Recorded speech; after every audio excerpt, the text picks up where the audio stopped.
नमस्कार दोस्तों, story voice में आपका स्वागत है। आज की कहानी है जिसने गृहस्थी खुद बसाई है उसकी अहमियत। दोपहर का समय था। ममता जी के घर में आज अच्छी खासी चहल पहल थी, पर कुछ अच्छे के लिए नहीं बल्कि घर की बहू ने बवाल खड़ा कर दिया था। इस कारण से ममता जी परिवार वाले और नई बहू मानसी के मायके वाले सब मौजूद थे। सबके सब सुलह कराने के लिए यहाँ आए थे। आखिर 5 महीने पहले आई बहू को अपनी अलग गृहस्थी बसानी है।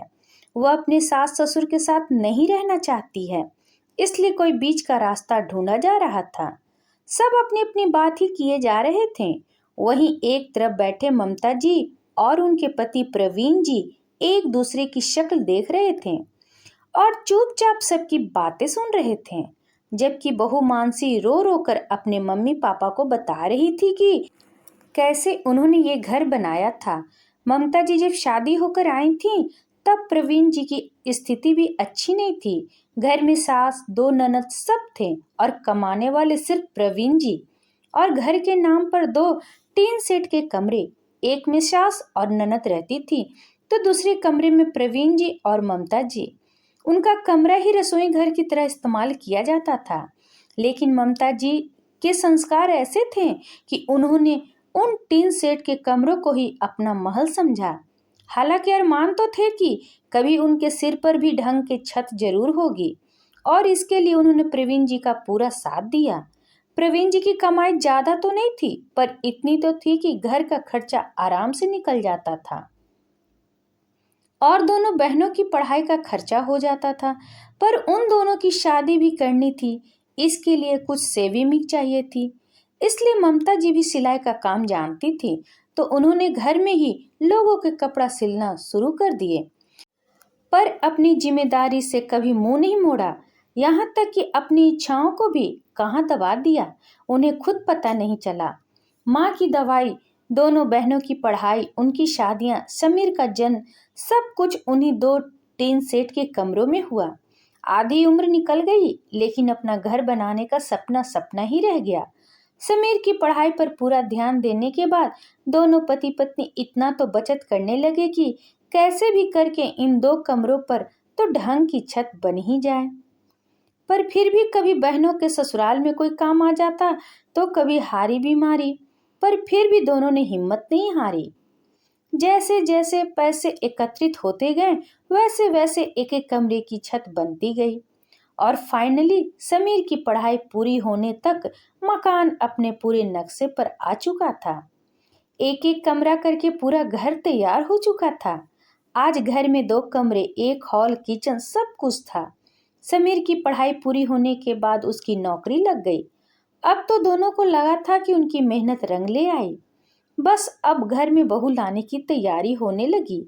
आखिर इकलौता लड़का है अपना, खुद का घर है, अच्छी नौकरी करता है, इसलिए मानसी का रिश्ता समीर के लिए खुद आगे से चलकर आया था। देखने में भी वो सबको भली लगी थी, इसलिए समीर की शादी मानसी से पक्की कर दी। कुछ महीने बाद दोनों की शादी भी हो गई, लेकिन मानसी को अपने सास ससुर के साथ रहना रास नहीं आया। आजकल की जनरेशन का परिवार से मतलब पति पत्नी और बच्चों से होता है। यही सोच मानसी की भी थी। उसे सास ससुर के साथ रहना किसी बंदिश से कम नहीं लगता। ममता जी, प्रवीण जी कुछ कहते तो उसे लगता कि ये लोग मुझे टोक रहे हैं। घर के काम करने में उसे वैसे ही रोना आता था, जिसमें तो आधे से ज्यादा काम तो ममता जी ही कर लेती थी। बाहर से सब्जी भाजी और सामान लाने का काम प्रवीण जी कर लेते थे। कहीं आने जाने पर भी कोई रोक टोक नहीं थी। जब भी समीर और मानसी कहीं घूमने जाते, ममता जी खुद अपने और प्रवीण जी के लिए खाना बना लेती, पर मानसी से कुछ न कहती।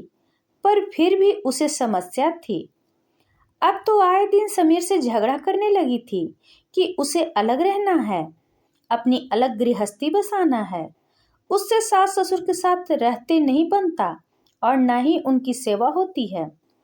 पर प्रवीण हर बार समझाकर बात को टाल देता था। लेकिन अभी पिछले 2 महीने से तो बात बात बतंगड़ बनाने लगी थी। घर की सुख शांति पूरी तरह भंग हो चुकी थी। और आज सुबह बात कुछ भी नहीं थी। सुबह के 9 बज चुके थे पर मानसी अभी तक कमरे से उठकर नहीं आई थी, जबकि समीर ऑफिस जा चुका था। ममता जी को लगा शायद बहू की तबीयत खराब हो गई है, इसलिए वह उसके कमरे में बिना दस्तक दिए चली गई और वहां जाकर उससे पूछने लगी, क्या हुआ बहू, तुम उठी नहीं आज? क्या तुम्हारी तबीयत खराब है? बस मानसी ने इस बात को पकड़ लिया। आप मेरे कमरे में बिना पूछे कैसे आ गईं? आपको इतनी भी तमीज नहीं है कि बेटे बहू के कमरे में जाते हैं तो दरवाजा नॉक करना चाहिए। ममता जी समझाने की कोशिश भी की। बहू, बुरा क्यों मान रही हो? मुझे लगा कि तुम्हारी तबीयत खराब है इसलिए चली आई। पर मानसी तो सुनने को तैयार ही नहीं थी, अपनी ही धुन में बोले जा रही थी, हाँ ये तो सब बहाने हैं। भला बहू किसको सूखी अच्छी लगती है? मेरी कोई जिंदगी नहीं है क्या? जब देखो टोका टाकी करते रहते हो। थोड़ा लेट उठ जाऊंगी तो कुछ बिगड़ जाएगा क्या? नहीं, रहना मुझे आपके साथ। मेरी मम्मी पापा ने पता नहीं क्या देखकर आपके घर शादी करवा दी। बिल्कुल आज़ादी ही नहीं है मुझे, घुटन होती है मुझे इस घर में। हर बात में टोका टाकी ममता जी ने समझाने की खूब कोशिश की, पर मानसी ने रो रो कर अपने मायके फोन लगा दिया। और जब उसी की मीटिंग बैठी है, समीर को भी ऑफिस से फोन करके बुला लिया गया। अचानक मानसी की मम्मी खड़ी हुई और प्रवीण जी से बोली, देखिए समधी जी, हमारी बेटी आपके साथ नहीं रहना चाहती और हम इस तरह रोने के लिए आपके घर में छोड़ नहीं सकते। अब इसका तो कुछ निवारण निकालना ही पड़ेगा। कम से कम आप भी शांति पूर्वक रहें और ये लोग भी शांति पूर्वक रह सकें। मैं बेटी की माँ हूँ, मैंने उसे विदा किया है, पर वो खुश नहीं है तो ये जानकर मुझ पर क्या बीतेगी आप समझ सकते हैं। इधर प्रवीण जी निरंतर ममता जी को देख रहे थे। कुछ सोचकर वो भी खड़े हुए और समधन जी के सामने हाथ जोड़कर बोले, देखिए समधन जी, मैं मानता हूँ कि आपकी बेटी हमारे साथ नहीं रहना चाहती तो हमें कोई समस्या नहीं है। आपकी बेटी अलग रहना चाहती है तो अलग रहे, अपनी अलग गृहस्थी बसाना चाहती है, बिल्कुल शौक से बसाए। पापा, आप यह क्या कह रहे हैं? अचानक समीर ने कहा तो प्रवीण जी ने उसे हाथ दिखाकर आश्वासन देते चुप कराया। सुनकर मानसी के चेहरे पर मुस्कान आ गई। आखिर उसकी मनसा पूरी हो रही थी। तभी समधन जी ने कहा, तो समधी जी बताइए कि आप इस घर में से कौन सा और कितना हिस्सा अपने बेटे बहू को नई गृहस्थी बसाने के लिए दे रहे हैं, ताकि अभी हम इनकी गृहस्थी साथ साथ सेट करके जाएं और फिर बच्चे आपके पास ही तो रहेंगे। प्रवीण जी पहले ममता जी की तरफ देखा और फिर समधन जी की तरफ देखते हुए बोले, देखिए समधन जी, मुझे कोई परेशानी नहीं है, आखिर मैं भी एक पिता हूँ। जैसे आपने अपनी बेटी विदा की है तो मैं भी अपने बेटे को विदा कर दूंगा, पर इस मकान में से हिस्सा नहीं होने दूंगा। प्रवीण जी की बात सुनकर सब सकते में आ गए।